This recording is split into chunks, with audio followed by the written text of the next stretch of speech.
What up, folks? It's your boy Chris Collins from Chris C Speaks, and I am officially a part of the CoolSpeak family. And in order to celebrate this miraculous, wonderful partnership between myself and CoolSpeak, we want to give something back to the most important people, you, the customers. We wanted to make sure that we dedicated some time to really pour into the folks that have done so much for us as businesses and as organizations. So today is the first part of a three-part series where we're going to be giving away information to help you as individuals, as students, as staff, to really make leadership a verb. We're going to talk about how to make that real. I'm talking about for real, for real. So before we get started, though, I gotta tell on myself a little bit. So I like to sing, okay? But I can't sing at all. I'm talking about I'm really bad. But if you get me in the right place, I can really sing. Like I'm talking about, I'll be hitting all the high notes like Mariah. One of my favorite songs to sing is by the Fugees. Killing me softly with his words, telling my whole life with his words, killing me softly. Yeah, that's my jam right there. Now, right here, when you heard that, I'm sure in the chat right now, y'all are talking mad noise like, oh my goodness, please stop. But when I'm in the shower and when I'm in the car, boy, I sing that song like I wrote it, like it was made for me. I sing it like I was Lauryn Hill, like I was Roberta Flack. You can't tell me that's not my jam. I have so much confidence when I'm singing in the shower and in the car because I'm not afraid to be embarrassed. I'm not afraid of somebody looking at me and laughing at me. I'm not afraid if I mess up. I'm not afraid about any of those things because I'm isolated and I'm in a spot where I'm super comfortable. I want you to be able to take that same confidence that you have when you're singing in the shower or when you plugged in and you think nobody's around and nobody's listening. You know what I'm talking about. Don't front. You know that when your jam comes on and you plugged in and you think there's nobody listening, that you be out there hitting them high notes too, or you rap your favorite rap song word for word. You know you do it. There's a certain confidence that comes when you feel like you're in a position where you can't lose. When there's no embarrassment there. I need you to lead the same way. Today, I want to give you some tips and tools so where you can have the confidence to do amazing things on your campus, for your community, and for your future. And the first thing we have to do is you have to realize that you cannot be afraid to fail. You can't be afraid to lose. You can't be afraid to not be your best. As a matter of fact, not only do I not want you to be afraid to fail, I want you to embrace failure. Yeah, I said it. I want you to love failure. I want you to look at failure for exactly what it is. See, most folks see failure as something that has to be avoided. They see failure as something that is a disappointment. But no, not us. Not the folks who understand that leadership is a verb. Not the folks who have the confidence to do the amazing. We know that failure is a prerequisite. It is a part of our success. It is a requirement for us to be the dopest version of ourselves. So we won't be afraid of it. We're going to run towards it. As a matter of fact, I don't want you to just run towards it. I want you to try to fail faster. Now, wait, I'm going to pause real quick. Now, what I don't want you to do is to go to school and be like, yo, the motivational speaker y'all told me to listen to, he told me to go on and get this F real quick. That's not what I mean. When I say fail faster or don't be afraid to fail, what I'm talking about is if you ask anyone who's ever been an innovator, anyone who's ever created something, a CEO of a Fortune 500 company, they always tell you that it's not the failure that slows them down, it's the fear. See, we are afraid to be the best version of ourselves. We're afraid to do something big. We're afraid to do something grand or to let folks know and use our voice. But that's because we're afraid that we won't do it. We're afraid that we won't win. If we remove the stigma of failure, if we let ourselves be comfortable and be brave enough to not be our best at all times, but to go out and try our best at all times, the rest will take care of itself. Because when you fail, now you know where you went wrong. It gives you the opportunity to refocus, to regroup, and now to relaunch. Once you can refocus, you can see, all right, where did I go wrong here? All right, bet, cool. Now I know where I got to tighten my game up. Now I know I got to study a little bit more here. I got to put a little bit more effort here. Got to do a little bit more work on this side. Now that you're refocused, you can regroup. Now you know where to put your resources.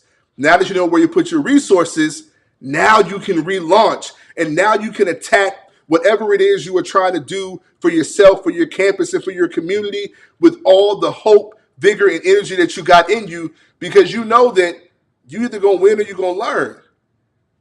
That's how we have to change the way that we view the world. See, we can't look at things as obstacles and things that are going to stop us or slow us down. Everything that we experience, every challenge that we have, it's not designed to slow us down. It's designed to build something in us. It's designed to teach us something. So when you change the way that you see the world, then you can change the world that you see. I'm going to run that back for you. I want you to change the way you see the world so that you can change the world that you see. In order for you to be the change agent that your campus and that your community needs, you got to start viewing it different. Yes, it's a problem, but that problem is something that you are uniquely gifted or in a unique situation to be able to solve. So now the question is not what's the problem. The question is, what problem can I solve? Right? We want to do big things. If we keep it a buck, we know that one thing this pandemic showed us is that there's a lot of things in the underbelly of our country and in our communities that still need a lot of work. Well, who's going to fix it? You, me, us, we together. That's how we fix it, by changing the way that we see the world. No, it's not a problem. It's not their problem. It's mine. It's our problem. And together we can solve that. Together, we can solve the issues in our campus, in our communities, if we just realize that we don't have to be afraid to fail. What we need to do is remove the fear and lead like all we can do is win. Because anytime you put out the effort and the energy and the time, you're automatically winning. Because you're looking at it from a lens of trying to get a solution. Folks, we got to be willing to put in the work and look for the solutions in our lives and for our problems, and stop looking at those things as obstacles and then now say, well, you know what? Maybe I'll change my direction. Maybe I'll go in a different way. Now let's go after it. Let's tackle it. What unique gift and talent do I have that allows me to be able to be a solution for this problem? What platform does my organization have? Does my school have? Does my culture have that allows me to uniquely speak to this thing? Y'all, don't be afraid to fail. Some of the greatest inventors that have ever lived have failed 1,000 times before they got to the right invention. Thomas Edison didn't just come up with the light bulb. It took Lewis Latimer and the filament to be able to do that. They had to work together to be able to create the thing that allows us to have these lights that are blasting right here in front of me so you can see this beautiful taper fade and this nice smile that I got. But in order for you to have the confidence and to do the extraordinary, to do the miraculous, you have to lead like you can't lose. Because anytime you step into a position and you take on the energy and effort, you put in the energy and effort and time to do something, you're not losing, you're winning automatically. Because folks, that is what leadership as a verb is all about. It's about being willing and able to do the work that you are willing and able to do. And when you're doing that work, I need you to be you. Don't try to be me. Don't try to be your teacher. Don't try to be your parents. Don't try to be anyone else but you. Look, we got enough Kobe's. We got enough LeBrons. We got enough Simone Biles. We got enough Beyoncé's, enough Taylor Swift's. We got enough superstar celebrities that are already doing their thing. What the world is missing is you. Don't try to do something the way someone else did it, because then now you're trying to live up to their standards. Well, forget that. We want you to create your own. We want you to carve your own lane. If we keep trying to do what everybody's already done, then we know how that works out. We want to do something different. We want to do something extraordinary. We want to make sure that it's our thing. And that's when you have to tap into you being the best version of yourself. Real talk, often we try to do these grand, big, large changes. But if we could just get 1% better every day, if we can be a better us, a better you, 1% more, 1% better every day, imagine what happens when you put in a streak of 1% betters for 30 days in a row.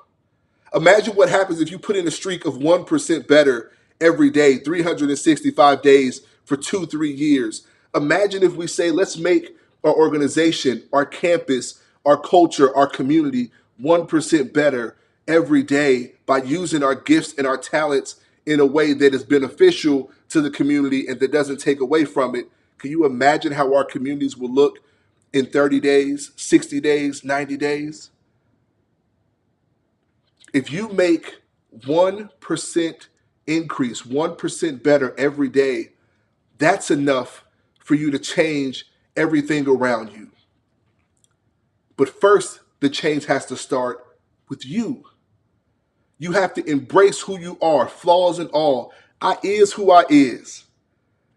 Chris Collins is the same guy that I was in college, the same guy that I was in high school, but I've just made incremental changes to be able to tighten up my game, to be the best version of myself every single day. Look, I've never been the most organized person in the world. It just ain't my thing. If you could see this desk right here, y'all, with my notes, y'all would be like, somebody get this guy some help. But it's my system. I know exactly where my notes are, and I know exactly what side of the card that I need to be able to look at. You won't have to know it. It's about me. It works for me. But back in the day, I didn't even have notes. I just tried to remember it all.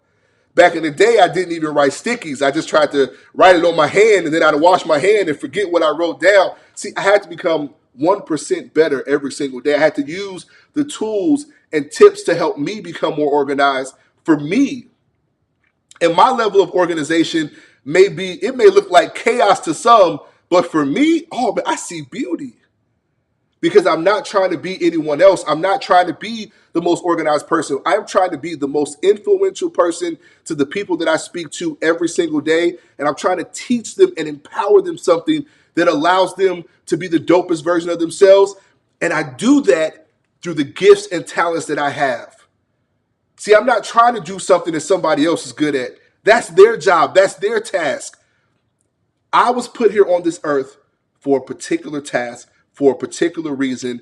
And the only way that I can walk into that, the only way that I can fulfill that assignment is if I am fulfilled in who I am. Be you, y'all. With your baby hairs all slicked down, with your eyebrows on fleek, be you. With one dimple on this side or two dimples here, be you. Short hair, long hair, it doesn't matter. Just be you. Embrace who you are so that you can embrace what you were put here to do. Yeah, I mean it. When I tell you that you were put here for a specific reason, there is something that only you can accomplish. Only you have the ability to accomplish this one particular thing. You have to be able to tap in to your greatness, to your dopeness. But in order to do that, you got to believe you're dope. Do you believe that? Do you really believe that you have a gift that can change the trajectory of the people around you? Do you really believe that you have the influence to let folks know that, God dog it, this is special? I'm special. Tap into who you are. And the last thing you need to do is, if you're going to have the confidence to do the amazing, you have to realize that good intentions don't always lead to good results. But that doesn't matter. You should do good anyway. Tell y'all a quick story, then I'm going to get out of here. I tried to teach my little brother how to drive when he was 9. You can only imagine that didn't go so well. The boy wasn't old enough to drink chocolate milk, let alone learn how to drive. Okay? We crashed my mom's only mode of transportation. We crashed into the back of my high school. We tore down a column. We totaled the car. The airbag popped out, hit him in the face, busted his lip. It was crazy. But I had good intentions. But it didn't have good results. That didn't deter me from trying to do good the next time. I had to go back and figure out, how did I go wrong in my intentions? Where did I go wrong? Where did I step out of? And then I had to go back and make it right. But I had to still keep trying to do good. If you go and you try to do a task, a program, an assignment, you say something and maybe it doesn't come out the way you want it to, maybe it doesn't land the way you want it to, you had the best of intentions, but folks are still hurt by it, that doesn't deter you from doing good in the future. Still do good anyway. Yes, take the time to figure out where you went wrong. Yes, take the time to refocus, regroup, and relaunch. Because if just because you have good intentions, if it doesn't land right, then you got to go back and make it right. But don't let that stop you from the pursuit of doing good. Don't let it stop you from the pursuit of being the best version of you. You still got to tap into your dopeness, because once again, we got to do the work. So don't get shy and don't pull back just because you don't get the results that you want, because every single thing that you go through is preparing you to be the best version of yourselves. In the end, we must realize that leadership is not about our talent. It's not about our tenure, how long you've been doing something. It's not about how old you are. It is strictly about the energy, effort, and time that you put in to being a positive change to your community, to your campus, and to your culture. Leadership is an action. Y'all, it's a verb. It is about the energy that you put out there to let folks know that you are trying to be a positive influence to not just yourself, but to everybody around you. So I ask you today, what do you have the confidence, or what are you looking for the confidence to do? What is there in your community that you're like, man, I really need to change this in my community. I really want this thing to be different. What is it that you need the confidence to be able to achieve? I just gave you the tools for it. First thing is, you have to lead and act like you can't fail, because you're not failing, you're just learning. The second thing is, you got to be you. You got to tap into your gifts. And the third thing is, don't let the fact that you don't always win, or that your results don't always come out the way you want it to be, don't let that stop you from doing the good work, because there's so much work to be done. And there's so few people that are willing to do the work. And I'm challenging you today to do the work. Because if you believe in yourself, if you understand that you have a unique gift and talent that is destined and that is assigned for you to be able to change the world. And when I say change the world, I'm talking about your world. I'm talking about your friends, your teachers, your schoolmates. I'm talking about your little brother, your cousin, your auntie, your uncle, and them. I ain't talking about a global scale. The first thing that you're going to change is the folks that are right there around you in your immediate circle. And the more you learn how to do that, the further out your influence is pushed. Take the time to do the hard things, to do the work, and remember that leadership is a verb. It's about the action that you put in. Y'all, this is just part one. I got to go. But let me know what you thought. Tell me what you think in the text chat. I'll take a couple questions and then we'll answer them, and then we'll make that happen. Let me see what we got. Let's see what we got here. See what we got. Okay, in the text chat, someone asked, how do you build the confidence to bounce back after taking a loss? Look, in order to bounce back after taking a loss, we talked about it. We have to refocus, regroup, and relaunch. But that's easier said than done. The first part that I do is I actually take a deep breath. I take a deep breath. I give myself some grace. I give myself a pat on the back for even trying. And then I check my motives. I say, Chris, were you trying because you really wanted to? Were you really passionate about it? Or were you trying because you were trying to impress folks, or you were trying to do some other things? And once I check my motives, now I'm ready to get back into that process of refocusing, regrouping, and relaunching. So give yourself some grace, y'all. Nobody's perfect. It's impossible to get it right every time. The goal is just to keep working and never stop it. All right, so great questions. You can put some more questions in the text chat. I'll make sure that I get in and answer them and reply to them all. Thank you so much. I can't wait to see you for part 2, where we talk about the two things that every student must know. I'm going to give you guys 2 secrets that every student has to know in order to be successful. Until then, we'll see y'all later. This is Chris C. Speaks, and I'm out.